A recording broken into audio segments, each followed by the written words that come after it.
I'm joined now by Senator Chris Murphy. Thanks so much for taking the time. Yeah, thanks for having me. So we are right now watching Republicans attempt to pass the one big beautiful bill out of the Senate.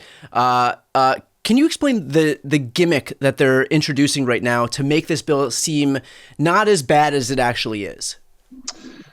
Yeah, so listen, there's a lot of horrible shit in this bill, but one of the things they're doing is trying to cover up, how big an impact there's going to be on the deficit. This bill is going to add, somewhere in the neighborhood of $4 trillion to the deficit. That's a hard number to get your head wrapped around, right? What does trillions of dollars mean? But that's like the entire gross domestic product of Canada for an entire year, and we're just going to put that on our credit card. That the economists say that's going to raise interest rates. That's going to slow consumer spending. It's going to just make life pretty hard for folks. What they're trying to do is to claim that they're not really spending any new money because they're pretending that the tax cuts they passed years ago, the first Trump tax cuts, aren't set to expire, and they are set to expire. And so when they reauthorize them, that's new money you have to borrow. They're saying, well, because technically the tax rates aren't changing, we're just continuing the old tax rates, it's not going to have any impact on the debt or deficit. But of course it is. And we know it is because this bill includes a huge increase in the debt limit, right? We have to actually pass legislation that allows the government to borrow more money. And in this bill is a provision which says Trump can borrow an additional $5 trillion to cover the new borrowing that's going to be necessary to pay for these giant tax cuts for the wealthy. So they're trying to sort of get a budget score that claims it doesn't add to the deficit, but it definitely adds to the deficit. And we know that because they actually had to put a provision in the bill to allow them to borrow even more money. Right, and they're all gonna vote for that provision, increasing the debt ceiling, and also they all understand that this is going to explode the deficit. So is all they're looking for here just some excuse to fool themselves into thinking that what they're doing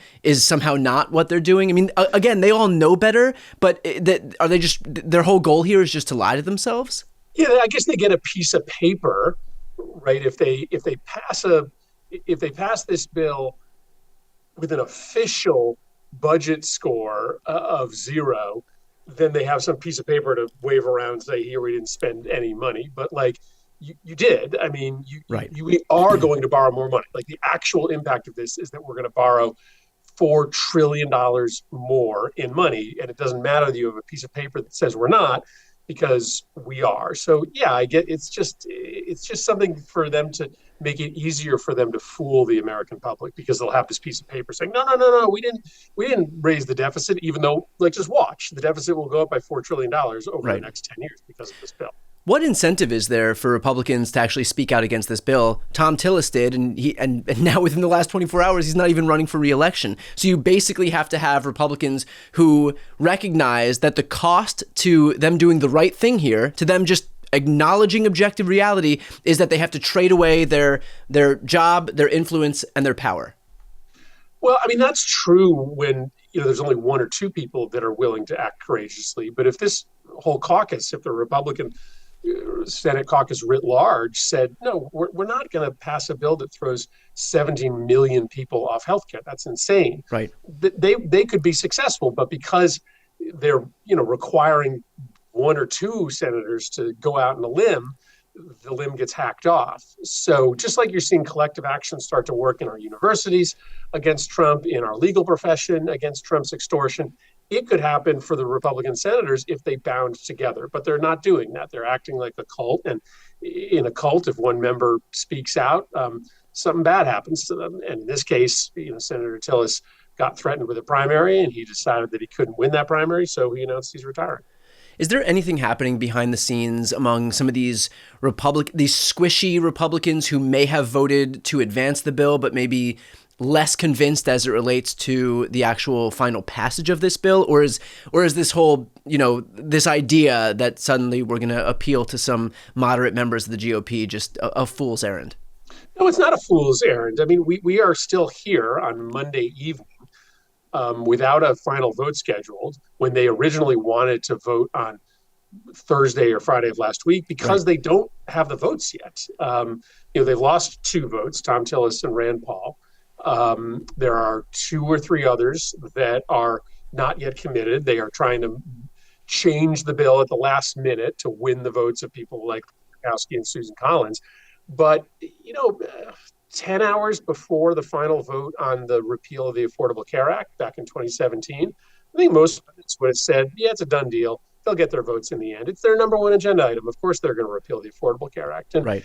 there still are surprises in this business, especially if you work hard right to the final bell. And so, we are working hard right to the final bell, doing as much press as we can, talking to our colleagues as much as we can, in the hopes that maybe we get surprised and they end up losing 4 votes on final passage, and they have to, at the very least, go back to the drawing board.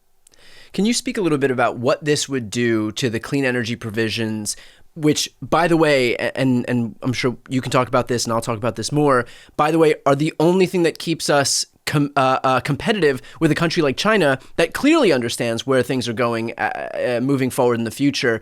But Republicans have kind of taken an axe to them right now in this bill. Yeah, so we've started a really massive effort, not just to build out solar and wind capacity, but to build American manufacturing and innovation capacity around wind and solar and geothermal, because there are millions of jobs to be had in those industries. Right now, China has most of those jobs. Right. And that's because they build it and install it in China. So they basically say, hey, if you want to be in our market, you have to produce in China. The United States, because we don't build as much wind and solar here, we can't really bully or convince companies to locate in the United States. But the Inflation Reduction Act said, okay, we're going to dramatically scale up how much we invest here and how much we build here. And because we do that, then we can require the manufacturing to be done here. And all that's happening. We're creating lots and lots of new jobs, and the Republican Party has just decided to give away that industry, to literally hand those jobs back to China, because they are not only withdrawing the tax incentives that allowed us to scale up the building of wind and solar, they're actually putting a new punitive tax on the industry. So no more tax incentives and a new punitive tax. So we're basically just going to, if this bill passes, we'll essentially just stop building any new wind and solar in this country. The bill also gives new tax incentives for coal. So, I mean, think about that. We're going to stop building wind and solar. We're going to start building coal plants again. China is going to cheer this because they are just going to reap the benefits of the millions of jobs in renewable energy that will only be in China. The planet will get dirtier. I mean, it's a lose-lose for everybody except the oil and gas industry. And remember, Donald Trump brought the oil and gas industry to Mar-a-Lago at the end of the campaign, and they made a deal. This is reported publicly. The oil and gas industry said, we will donate $1 billion to your campaign if you give us everything we want. And Donald Trump said, check, yes, I will do that deal with you. And now you are seeing that deal in action. And this might be getting a little bit of into the weeds here, but on the punitive tax, that relates to any component that's made in China as it relates to wind and solar. And so wouldn't this basically exacerbate the same problem that we have right now? The reason that China owns so much of wind and solar is because the US failed to adequately invest in the first place. And so the way to get out of that cycle where we need to rely on China for wind and solar is if we continue to ramp up our production here. But if we start disincentivizing any manufacturing where even some small piece of the assembly happens in China, then doesn't that just kind of have a cascade effect where it would stop production here entirely and just allow China complete dominance of the sector? But that's the point, right? So the answer to your question is yes. You have to create a volume of installation of wind and solar in the United States so that manufacturers want to be here. Yeah. And we were providing under the Inflation Reduction Act incentives for those manufacturers to be in the United States. But that's not enough. They have to actually have contracts to install the stuff in the United States. So what the Republicans are doing is saying, no, we're going to just totally end the installation of wind and solar here. And so, of course, manufacturers are going to be like, okay, if there's no market to install in the United States, then why would I have my jobs here? All the installation is in China. I'm going to have the manufacturing in China. But that's the point. The Republicans' goal is to destroy the renewable energy industry because they are in bed with the oil and gas industry and they want to run America only on fossil fuels. I mean, if you look at a place like Texas, for example, a massive portion of their energy grid comes from renewable energy, and especially renewable energy that was created in the last 5 to 10 years, specifically wind and solar. And so what happens to energy costs, for example, when you disincentivize any clean energy manufacturing, rely solely on fossil fuels and dirty energy? What happens to electricity costs for Americans in this country?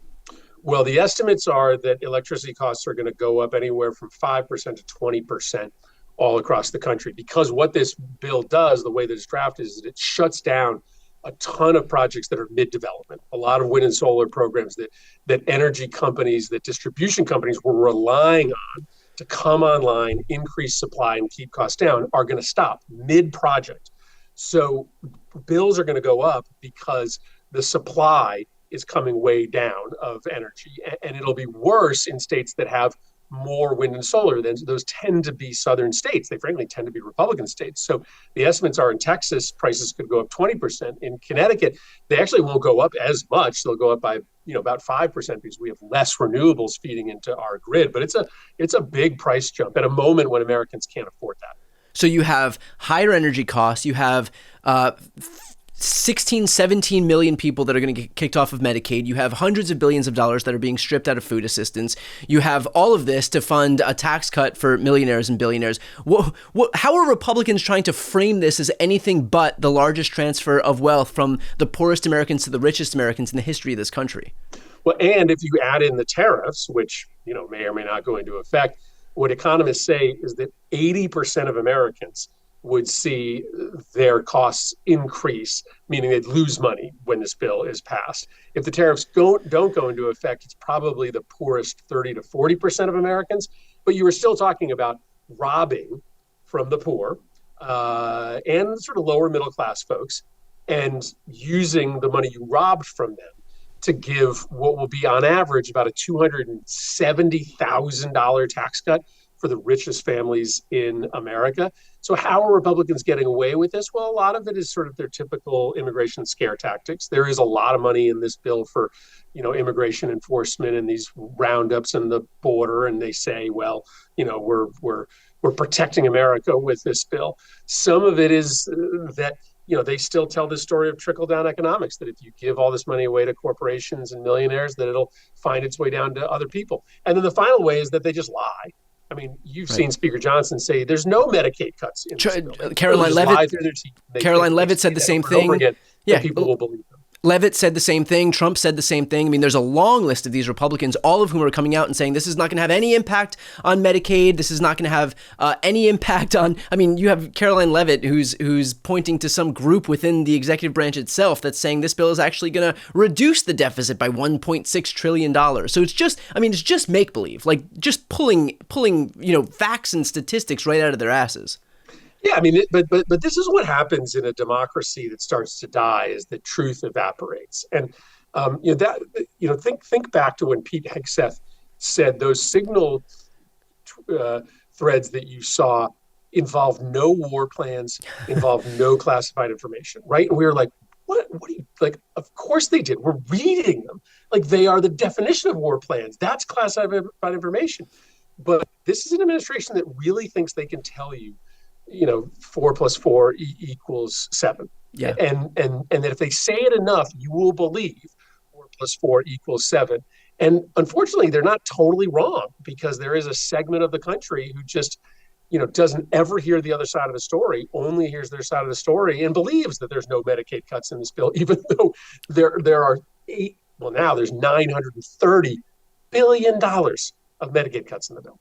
And finally, what can folks who are watching, who want to have some impact, what can they do right now to prevent the passage of this bill? Where can we make the most difference? Well, listen, I mean, it's not rocket science. Just, we know who's folks who are on the fence here. Senator Murkowski, Senator Collins, call Senator Tillis, say thank you.